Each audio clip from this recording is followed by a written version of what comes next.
Have you seen this before? Listings like remote Montana land, hundreds of acres nearby, beautiful scenery, and a price that seems way too cheap? Well, then you notice two words in the description: mining claim. So what exactly is a mining claim? Can you live on it? Can you build on it? Why are they so inexpensive? And what's the catch? Well, today we're going to break down what mining claims are, where you'll find them in Montana, and what you can and can't do with them, and why they are often misunderstood by buyers. I'm Craig Siphers with the Montana Real Estate Channel, brought to you by Siphers Family Real Estate. I work with my daughter Erica, third generation realtor in the state of Montana. We've been helping folks buy and sell property in Montana since 1966, and we'd love to be a resource for you. All the information in order to get a hold of us is in the description below. But let's get into this video about Montana mining claims.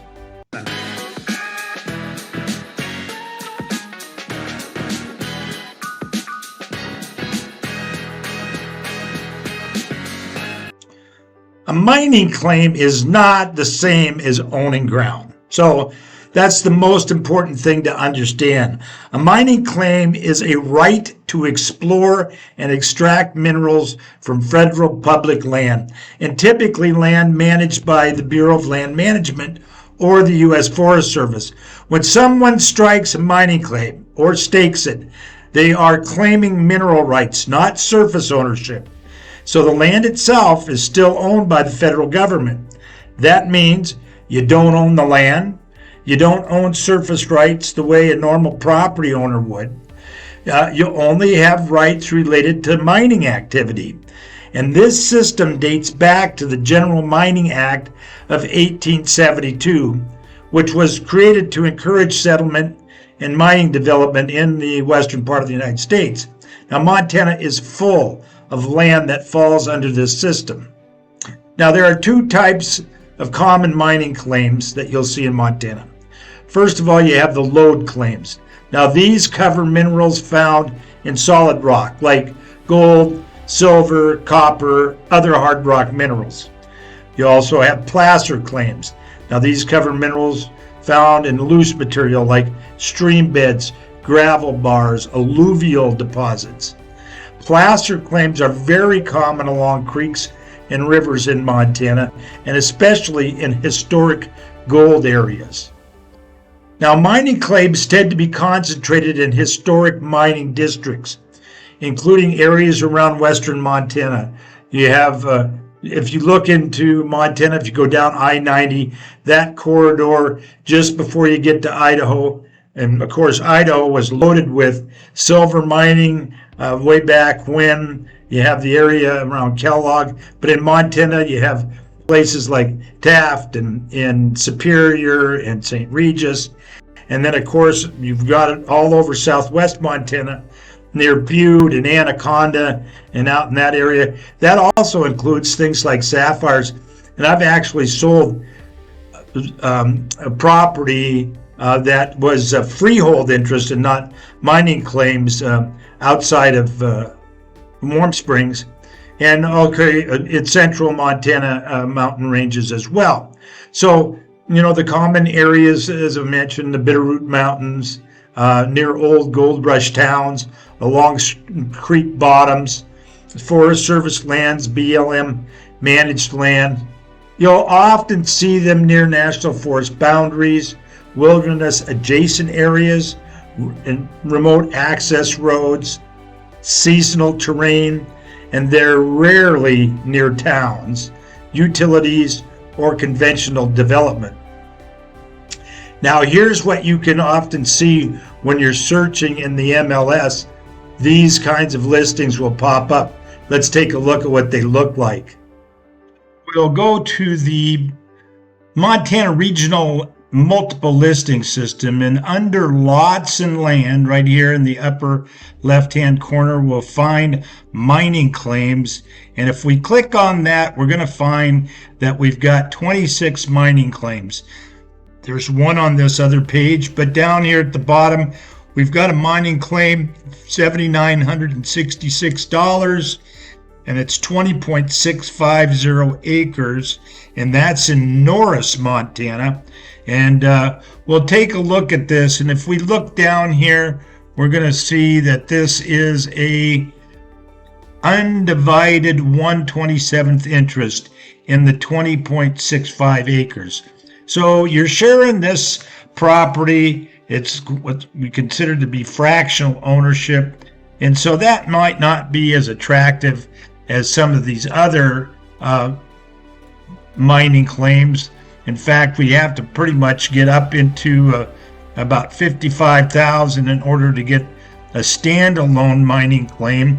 And that one we find just about $55,000 is just located a little ways outside of Butte. We can see here is the Berkeley Pit, and you can learn a little more about the community of Butte. And this is a mining claim in the Deer Lodge National Forest, and that's often where you'll find mining claims in remote areas. So let's continue to talk a little more about what we get with a mining claim. Now, what can you do with a mining claim just kind of depends, and this is where most buyers get confused. You can prospect for minerals. You can conduct legitimate mining related activity. You can camp temporarily while actively mining with restrictions. And you can access the claim for mining purposes and potentially sell or transfer the claim. What you cannot do is build a permanent residence, use it as a recreational cabin, fence it like private land, deny public access to non-mining users, or treat it like a residential property. Now, sometimes people do that, and there's not a lot of oversight here. So, but keep it in mind that that's not a permitted use. In most cases, living on mining claims full-time is not allowed. Any surface use must be directly tied to mining operations. And even then, it usually requires permits and compliance with land management agencies that are part of the state of Montana. Now let's talk about the price. Mining claims are often cheap because, one, you don't own the land. Two, your use is extremely limited. Financing is almost impossible. 4, zoning and development don't apply the way buyers expect. Enforcement and compliance can be strict, although I can tell you that there's not a lot of oversight necessarily. And claims must be maintained annually. So every year, your claim holders must pay a maintenance fee, file paperwork, and keep the claim in good standing. Now, if you don't, the claim is forfeited. So when you see a low price, like we just saw, you're not seeing a deal in the traditional sense. You're seeing limited rights. So mining claims can make sense for the right buyer. You know, the pros of a mining claim are they're very low entry costs. You've got access then to remote areas. You can legally have mineral prospecting on it. And you've got historical or hobby mining. Can be a fun little adventure. You've got your outdoor recreation tied to that mining. And then, of course, you got the potential mineral value with risk. And given the price of gold recently, that might be kind of interesting, or even silver. But for the experienced prospector or recreational miners, claims can be a legitimate way to explore Montana's mining history. Now, this is where many buyers get into trouble. Common problems are assuming that you can live there, or assuming that you own the land, or you're ignoring federal oversight. You're ignoring trespassing issues. That doesn't stop other people from coming onto the property. Environmental restrictions, there usually are, and almost guaranteed no utilities. There's very little, if any, road maintenance. Of course, there's no financing, and there's very limited resale market for it. So mining claims are not a workaround for buying cheap land to live off the grid. And that's one of the biggest misconceptions that we see. So let's be clear. Mining claims are not real estate in the traditional sense. Although, you might see it for sale. They are a use right, not an ownership. If your goal is a cabin, a homestead, off-grid living, recreational land, or a long-term investment, a mining claim is usually not the right tool. Private land, even remote land, comes with clear rights, fewer restrictions, surprises, and far more flexibility. So, mining claims exist because Montana has a deep mining history. They can be very interesting. They can be useful, but they are often misunderstood. If something seems cheap, there's always a reason. The key to understanding what you're actually buying, that is the key. So, if you're looking at land in Montana and want help understanding the difference between mining claims, private land, even off-grid, and other ownership types, we're happy to help.